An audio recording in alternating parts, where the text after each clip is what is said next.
сияқты болады да, жер бедерін қиып тастайтын болсақ, біз оның қалай кеше ішінен жасадық қой, сол сияқты қимасын жасаймыз. Ол үшін мына жерде сіздерде индекс және X осьтері болады қазір.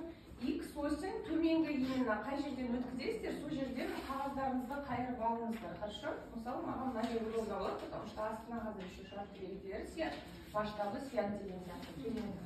Сосын маған берілген участокты мен не істеймін? Мына жерге картаға саламын. Мысалы, маған мына жерге дейін сызып тұрмын. Но сіздерде побольше болады да, қазір горизонтальдар мынау, менің картам. Горизонтальдарды мен мына жерге отмечать етіп аламын. Мынау бір горизонталь, мынау бір горизонталь, мынау бір горизонталь. Понятно? Сіздерде неше 10 горизонталь ма, 10, 15 па, 15 нетіп аласыздар, нүкте қойып аласыздар. Хорошо? Міне, мысалы, мына жерде міне бір нүкте кетті. Міне, мынау керек маған. Мысалы, үшеу, төртеу, бесеу, 5 нүкте. Но ара қашықтығы картада қалай тұр? Это может быть, мысалы, мынау жақын болуы мүмкін, алыс болуы мүмкін, картада қалай тұр, дәл солай. Потому что сіздерде тапсырмада жазылып тұр, горизонталь масштаб картаның масштабына тең болып тұр. Бізде қиманы салған кезде кез келген, қима очень важно, потому что сіздер физгеографияны өтесіздер ары қарай. Ол жақта гипсометриялық қима, батиметриялық қима дегенді салатын боламыз сіздермен, ландшафттық қима деген болады. Қимада всегда екі масштаб болады. Біріншісі вертикаль масштаб, екіншісі горизонталь масштаб. Вертикаль масштаб деген, мына жерге не сіз, горизонталь деген, мынау горизонталь, мынау вертикаль білесіздер, геометрияда. Горизонталь масштаб всегда картаның масштабына тең болады. Сіздерде картаның масштабы қандай? 1:10 Вертикаль масштабты сіздер өздеріңіз белгілейсіздер. Мысалы, менің мына горизонтальдарымның қандай биіктіктерін салам мен. Допустим, мынау менде самый жуан болсында 150 да. Мына жаққа қарай төмендеп келе жатыр, бізде 2,5 сантиметр бойынша да. Значит, мына жерінде менде қазір астына симай жатыр, поэтому мына жерге жазылған керек емес, сіздер қиманың ортасына жазбаңдар, астына жазасыздар.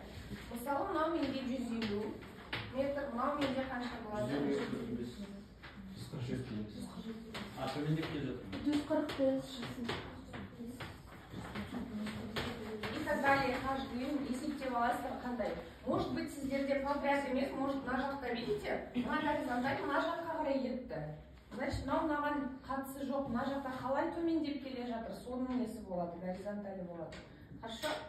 Может быть, вот так, сіз қиған жерде осындай горизонталь. То есть, мынау да 145, мынау да 145 болады деген сөз. Каждый горизонтальдің абсолюттік биіктігін анықтап аласыздар, оны кеше өттік. Сосын не істейсіздер? Мына жерге вертикаль масштаб жасайсыздар, мысалы.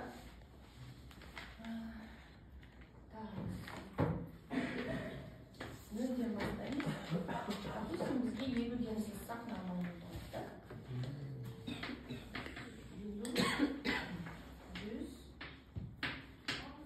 200, да? Осылай аламын вертикаль масштабты, потому что мен қазір 150-ді көтерем 147 Сіздерге қалай ыңғайлы, можете по 100 взять, можете по 50 взять, можете по 10, сіздердің горизонтальдарыңыз қандай болады, соған байланысты болады, хорошо? Так, 145.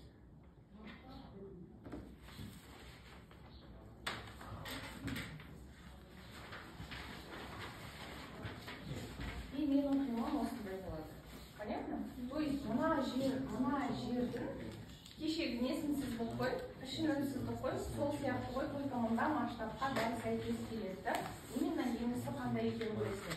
Енді мен вертикаль масштабқа не жазам? Менде 1 сантиметрде, неше метрде? 1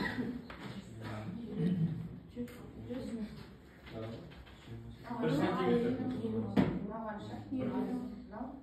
Значит, 1 сантиметрде метр. Мынаны вертикаль масштабта аталып жазып алыңыздар. Хорошо? Вертикаль масштаб 1 сантиметрде сіздер қанша бересіздер, соған тең болады. Горизонталь масштаб қазір бәрінде бірдей болады, картаның масштабы қандай сол болады. Хорошо? Қимада обязательно всегда мына жерде өлшем бірліктері болу керек. Көрсеткіштері екіншіден вертикаль горизонталь масштаб и обязательно всегда тақырыбы болу керек. ушундай участканын bir полена кыймасы деп тапсырмада калай берип тур, солай жазасыздар. Анда тексерүү